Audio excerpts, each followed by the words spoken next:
Hello friends, എല്ലാവർക്കും സുഖമാണെന്ന് കരുതുന്നു. സ്മോൾ ക്യാപ്പ് ഫണ്ടുകൾ, അതെ, 100% കഴിഞ്ഞ ഒരു വർഷം കൊണ്ട് റിട്ടേൺ നൽകിയ സ്മോൾ ക്യാപ്പ് ഫണ്ടുകൾ, അതുതന്നെയാണ് ഇന്നത്തെ വിഷയം. കഴിഞ്ഞ ഒരു വർഷത്തിൽ, അതായത് ഈ കൊറോണയ്ക്ക് ശേഷമുണ്ടായ ആ ഒരു ഷെയർ മാർക്കറ്റിലെ ഇടിവിന് ശേഷം കഴിഞ്ഞ ഒരു വർഷത്തിൽ ഓഹരി വിപണിയിലുണ്ടായ വളർച്ച നമ്മളൊക്കെ കാണുകയുണ്ടായി. അതോടൊപ്പം തന്നെ വളർന്ന സ്മോൾ ക്യാപ്പ് ഫണ്ടുകൾ, ഏകദേശം 24 സ്മോൾ ക്യാപ്പ് ഫണ്ടുകളിൽ 17 സ്മോൾ ക്യാപ്പ് ഫണ്ടുകളും 100%-ലധികം റിട്ടേൺ നൽകി എന്നുള്ളത് വളരെ ആകർഷകമായിട്ടുള്ള ഒരു കാര്യമാണ്. വെറും ഒരു വർഷം കൊണ്ട് 100%-ലധികം റിട്ടേൺ നൽകുന്ന ഇത്തരം ഫണ്ടുകൾ ഏതൊക്കെയാണെന്നുള്ളത് പരിശോധിക്കാനും അത്തരം ഫണ്ടുകളിൽ നിങ്ങൾ ഇൻവെസ്റ്റ് ചെയ്യുമ്പോൾ ശ്രദ്ധിക്കേണ്ട കാര്യങ്ങളെ കുറിച്ചാണ് ഇന്നത്തെ വീഡിയോയിൽ നമ്മൾ ഡിസ്കസ് ചെയ്യുന്നത്. അപ്പോൾ എല്ലാവർക്കും ഇന്നത്തെ വീഡിയോയിലേക്ക് സ്വാഗതം. റിട്ടേൺ നൽകുന്നതിൻ്റെ കാര്യത്തിൽ ഏറ്റവും കൂടുതൽ കഴിഞ്ഞ ഒരു വർഷത്തിൽ റിട്ടേൺ നൽകിയിട്ടുള്ളത് ക്വാണ്ട് സ്മോൾ ക്യാപ്പ് ഫണ്ടാണ്. ഏകദേശം 208% ഒരു വർഷം കൊണ്ട് തന്നെ ഈ ഫണ്ട് റിട്ടേൺ നൽകിയിട്ടുള്ളത്. അതിന് തൊട്ട് പുറകിലായിട്ട് കോട്ടക് സ്മോൾ ക്യാപ്പ് ഫണ്ട് നിൽക്കുന്നുണ്ട്. അത് 132% കഴിഞ്ഞ ഒരു വർഷത്തിൽ റിട്ടേൺ നൽകിയിട്ടുള്ളത്.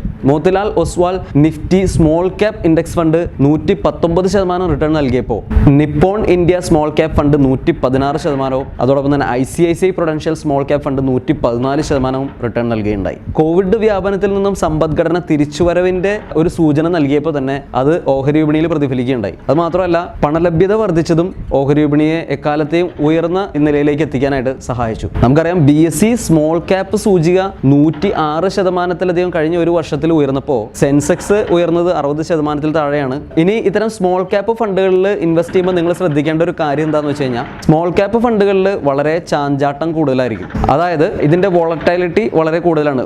ഓഹരി വിപണി ഉയരുമ്പോൾ അതോടൊപ്പം നല്ല രീതിയിൽ ഉയരുകയും ഓഹരി വിപണി ഇടിയുമ്പോൾ അതോടൊപ്പം വലിയ തോതിൽ ഇടിയുകയും ചെയ്യുന്ന ഒരു ടൈപ്പ് ഓഫ് ഫണ്ട്സ് ആണ് സ്മോൾ ക്യാപ്പ് ഫണ്ടുകൾ എന്ന് പറയുന്നത്. അപ്പോൾ അതുകൊണ്ട് തന്നെ ഷോർട്ട് ഡ്യൂറേഷന് വേണ്ടിയിട്ടുള്ള ഒരു ലക്ഷ്യത്തിന് വേണ്ടിയിട്ട് ഒരിക്കലും സ്മോൾ ക്യാപ്പ് ഫണ്ടുകളിൽ ഇൻവെസ്റ്റ് ചെയ്യരുത്. ലോങ് ടേമിന് വേണ്ടി ഇൻവെസ്റ്റ് ചെയ്താൽ നല്ല ഗുണം ചെയ്യുന്നുള്ള കാര്യത്തിൽ യാതൊരു സംശയമില്ല. പക്ഷേ ഷോർട്ട് ടേം ആവശ്യങ്ങൾക്ക് വേണ്ടി ഒരിക്കലും സ്മോൾ ക്യാപ്പ് ഫണ്ടുകളിൽ ഇൻവെസ്റ്റ് ചെയ്യാനായിട്ട് നമ്മൾ നിർദ്ദേശിക്കില്ല. അതുപോലെ തന്നെ കഴിഞ്ഞ ഒരു വർഷത്തിൽ നമ്മൾ കണ്ട ഒരു പ്രത്യേകത എന്ന് പറയുന്നത്, സ്മോൾ ക്യാപ്പ് മ്യൂച്വൽ ഫണ്ടുകളിലേക്ക് വൻതോതിൽ നിക്ഷേപം എത്തുകയാണ് ഉണ്ടായത്. ആംഫി, അതായത് അസോസിയേഷൻ ഓഫ് മ്യൂച്വൽ ഫണ്ട് ഇന്ത്യയിലെ കണക്ക് പ്രകാരം കഴിഞ്ഞ മാർച്ചിൽ സ്മോൾ ക്യാപ്പ് മ്യൂച്വൽ ഫണ്ടുകളിൽ അധികമായി വന്ന നിക്ഷേപം എന്ന് പറയുന്നത് 336 കോടി രൂപയാണ്. കഴിഞ്ഞ ഏപ്രിലിൽ 184 കോടി രൂപയും. ഏകദേശം കഴിഞ്ഞ ഒരു വർഷത്തിൽ 71,000 കോടി രൂപയോളം സ്മോൾ ക്യാപ്പ് മ്യൂച്വൽ ഫണ്ടുകളിൽ ഇൻവെസ്റ്റ്മെന്റ് ആയിട്ട് വന്നിട്ടുണ്ട് എന്നുള്ളതാണ് ആംഫിയുടെ കണക്ക് പ്രകാരം പറയുന്നത്. പിന്നെ ഇത്തരം ഫണ്ടുകളിൽ ഇൻവെസ്റ്റ് ചെയ്യുമ്പോൾ ശ്രദ്ധിക്കേണ്ട കാര്യം എന്ന് പറയുന്നത്, നേരത്തെ പറഞ്ഞ പോലെ തന്നെ ഹ്രസ്വകാല ആവശ്യങ്ങൾക്ക് വേണ്ടി ഒരിക്കലും നിക്ഷേപിക്കരുത്. കഴിഞ്ഞ ഒരു വർഷത്തെ അല്ല, കഴിഞ്ഞ 3 വർഷത്തെ റിട്ടേൺ എടുത്ത് പരിശോധിക്കുകയാണെങ്കിൽ നമുക്ക് മനസ്സിലാക്കാൻ സാധിക്കും, സ്മോൾ ക്യാപ്പ് ഫണ്ടുകളിൽ നിന്നും 10, 12, 15%